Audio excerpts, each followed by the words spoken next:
just to add to what you've already said, our sort of Pakistani authorities have, time and time again, the different governments that have replaced the preceding one, they've sort of downplayed the potential of regional stakeholders, sort of pulling them in different directions. And even now, we see these competing interests between UAE, Saudi Arabia, and China, and we think that Pakistan can somehow manage the cross-cutting and at times very conflicting imperatives that with different countries. And how it manages to sort of clear that out, that is still unclear. And there's a little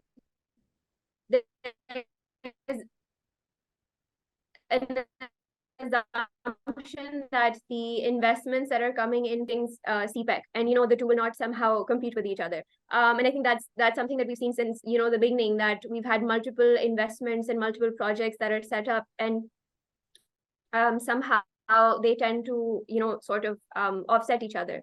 So, and then obviously we continue to believe that we have to somehow balance between Chinese expectations and the United States.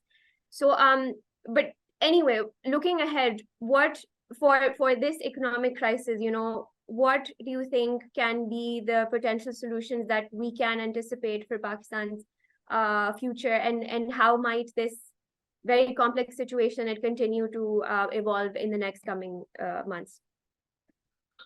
Yeah, Raman, so let me first answer the first half of your question. And unfortunately, that is the truth, that when you're very constrained economically, when you do not have the resources, then you cannot exert the kind of autonomy that any other country who have that economic power can do so. So you have to be very, not careful, but you have to navigate through those tough waters and see what can be done. But even in doing so, if the negotiations are done in a thoughtful manner, ensuring that the sovereign interests of the country are paramount, things can very well be managed. And like you mentioned, China. So Pakistan over the years, through the course of the CPEC, accumulated $62 billion in debt from the IMF.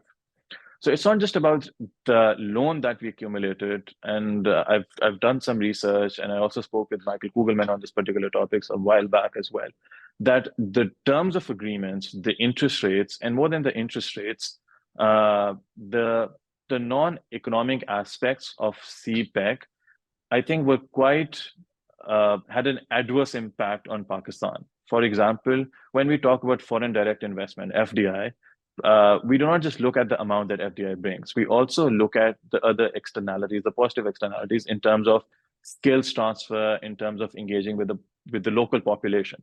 So when the CPEC came into being and we look at the Gwadar port, majority of the engagement, the financial engagement was being done by Chinese banks, by Chinese firms, financial firms. The construction work, the setting up work was being done by Chinese construction companies. The technical work was being done by Chinese engineers. So there was nothing that Pakistan's local population could benefit in terms of skills transfer, in terms of greater private sector firms' engagement in that particular project. And more so, even the interest rates. So everything was being done by China, but Pakistan was the ground for them. So in such a case, the host country stands very little to benefit from. And that is a very crucial point to make. When the local population of Gwadar itself is marginalized, cannot reap the benefits of the Gwadar port, that was this huge visionary port that would connect Pakistan that would actually not even connect Pakistan, China with the Middle East and with the Gulf. When the local population cannot stand to benefit from it, then you cannot expect people who are further away to reap the same amount of benefits that the Chinese counterparts are. So when we are negotiating that deal, it is very important, and whosoever these deals are being negotiated with, it is very important for Pakistan to make sure that the terms and agreements beyond just the financial aspect are done in a manner that can, really help the country grow from a sustainable development perspective, and obviously from an economic perspective too. And similarly, when we look at India is has trade ties with Russia, it has trade ties with the US, it has trade ties with China, even though, there are conflicts going on between China and India, but still they are, they are humongous trade partners with each other. And Pakistan can replicate the same model. It's not just about that. The first thing is that we need to, you know, be, just focus on ourselves first, and that is where the second part of your question comes to, where you mentioned what are the various solutions that can be implemented. So it's not in one priority order, particular order, and I would like to stick to just the economic aspects. Obviously you need to, there's social aspects too that you need to address, political aspects too, but like economically, we have a huge informal economy. Like apparently about 60 to 70% of our economy that happens within the informal sector. So first of all, we need to bring them into the compass of formalization. And when you do so, there are various other benefits. Actually, there's a very robust research which points out the fact that activity by informal firm tends to impede activity by formal firms by up to 25%. So the lesser the informal firms are, even your formal private sector will get improved, will strengthen. Secondly, when you have less informality and there's more formalization, the government is able to generate more in tax revenue, because obviously, they're able to monitor various, so much part of the economy that usually just goes under the carpet or operates under the shadow. So there's greater tax collection. So it also addresses one of Pakistan's paramount problem, where we do not have enough to satisfy, our spending, and we can address our fiscal deficit by doing so. Then we need to implement taxation reforms. And that too is very doable. We are living in, it's the 21st century. We have access to digitalization.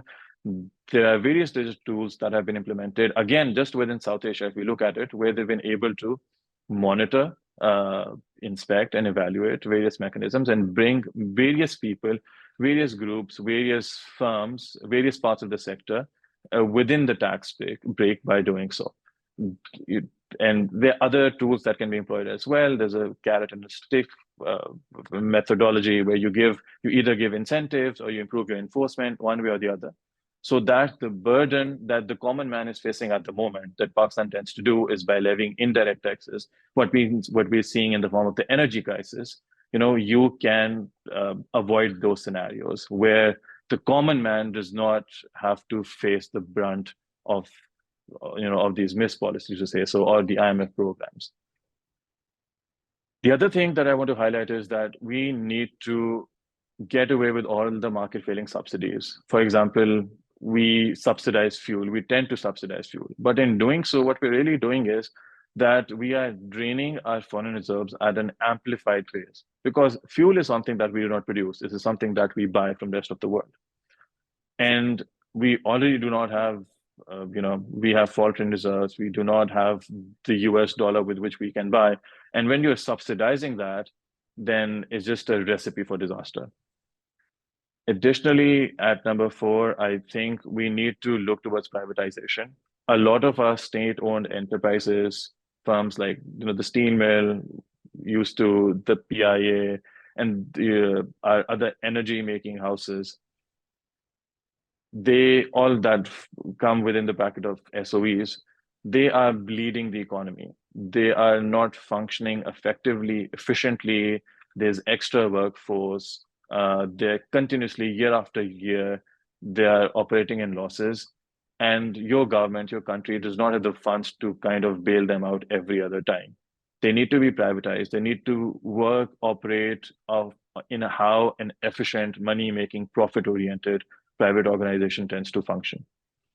And in the end, very importantly, I think we need to strengthen our investment climate. That is, we are living in the world where governments do not create jobs. They don't need to create jobs. What they need to do is create the right incentives such that private sector can flourish, business making, or business enterprises of various forms related with various sectors can come in. They will hire workers, they will invest, it could be domestic funding, it could be foreign funding, whatsoever. But the private sector really needs to step up, and it can only step up when the enabling environment is conducive enough to do so.